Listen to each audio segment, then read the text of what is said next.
இன்றைக்கி wait லாஸ்க்கு oil ஃப்ரீயான soup எப்படி பண்ணலான்னு பார்க்கலாம். எவ்வளோ தண்ணி தேவையோ நீங்கள் எடுத்துக்கோங்க.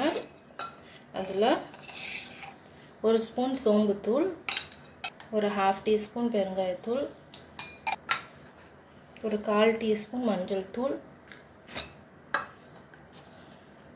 அதில் ஒரு டீஸ்பூன் சீரகத்தூள், 1 டீஸ்பூன் மிளகுத்தூள். இப்போ தான் மெயின் இன்க்ரீடியண்ட்டே இருக்குது. கொள்ளு பவுடர் நல்லா வறுத்து அரைச்சி வச்சுருக்கேன். அதை வந்து நம்ம 3 ஸ்பூன் கிட்ட ஆட் பண்ணிக்கலாம். 3 இல்லை 4 கூட ஆட் பண்ணிக்கலாம். இது எல்லாத்தையும் சேர்த்து நல்லா மிக்ஸ் பண்ணி விட்டுட்டு கொதிக்க விடணும். உப்பு தேவையான அளவு சேர்த்துக்கலாம். நான் கல் உப்பு தான் ஆட் பண்ணுறேன். இடித்து வச்ச பூண்டு ஒரு 4 பல் வச்சுருக்கேன், அதையும் சேர்த்துக்கலாம். கொத்தமல்லி கீரை ஆப்ஷனல் தான். நான் ஃபஸ்ட்டு டைம் இந்த ரெசிபி நானே ட்ரை பண்ணும்போது கொத்தமல்லி கீரை போடாமல் ட்ரை பண்ணேன். அப்பயும் சூப்பராக தான் இருந்துச்சு, போட்டும் நல்லா தான் இருக்குது.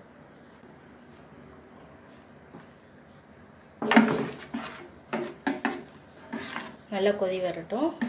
இது நல்ல டேஸ்ட்டாக இருக்குது. நானே ஃபஸ்ட்டு டைம் டேஸ்ட் எப்படி இருக்குமோன்னு நினச்சி ட்ரை பண்ணேன். பட் டேஸ்ட்டு சூப்பராக இருக்குது. நான் வந்து கொள்ளு பவுடர் வந்து ஓட்ஸ் மேலே போட்டு சாப்பிட்லாம், ஓட்ஸ் போரிஜ் மாதிரி செஞ்சுட்டு அதை மேலே போட்டு சாப்பிட்லான்னு சொல்லி செஞ்சு சாப்பிடவே முடியல. ஸோ அதனால் இதை எப்படி யூஸ் பண்ணலாம் அப்படின்னு சொல்லிட்டு நானே சும்மா இந்த ரெசிபி ட்ரை பண்ணேன். ரொம்ப நல்லா வந்துச்சு.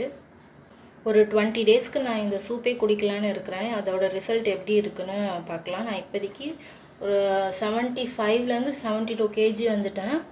டிசம்பர் மந்த் 75 கேஜி இருந்தேன். இப்போது பிப்ரவரி மந்த் 72 கேஜி வந்துட்டேன். இந்த மந்த் எண்டுக்குள்ளே எவ்வளோ வெயிட் லாஸ் ஆகுது அப்படின்னு சொல்லி பார்க்கலாம். கொள்ளு வந்து நல்லா வெயிட் லாஸ் ஆகும். இதை நீங்கள் சூப்பாகவும் செஞ்சு சாப்பிட்லாம், அப்படி இல்லைன்னா வேக வச்சு அப்படி கூட சாப்பிட்லாம்.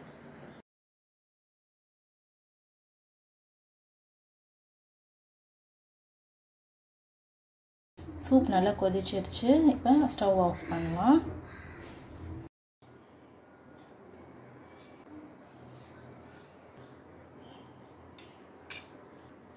இதை நீங்களும் ட்ரை பண்ணி பாருங்கள்.